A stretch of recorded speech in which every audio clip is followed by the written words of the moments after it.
జాకిర్ హుసేన్ ప్రపంచానికే ఒక top tabla player.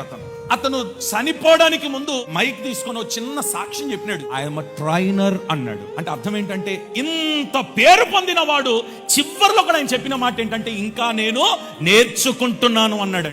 Every day is a learning day. Single day where you can look at yourself in the mirror and say, I know everything. अभी तो हम सीख रहे हैं. ఒక అన్యుడే ఆ మాట చెప్పిన తర్వాత దేవుని బిడ్డగా పూర్తిగా నేర్చుకున్నావా నువ్వు? ఇంకా 7వ తరగతి 3 సార్లు ఫెయిల్ అయిన యేసన్న గారిని ప్రపంచమంతా దేవుడు తిప్పినాడండి. చదువుకున్నాడని తెప్పలేదు. ఆయన చనిపోయేంత వరకు మోకాల మీద కూర్చొని యేసయ్య పాదాలు పట్టుకొని నేర్చుకుంటూ నేర్చుకుంటూ నేర్చుకుంటూ ప్రపంచమంతా దేవుడు తిప్పడం ప్రారంభించినాడు. దైవచనం. ఈ రోజు కూడా నాకు అంత వచ్చేసిందని అనుకోవద్దు, నాకు మొత్తం తెలుసు అని అనుకోవద్దు. మొత్తం వచ్చనే సంగతి ఎప్పుడు చెప్పకూడదు. వాక్యం ఎంత బాగా చెప్పడం వచ్చినా ఎవరైనా వాక్యం చెప్తుంటే ఆ వాక్యాన్ని వినాలా.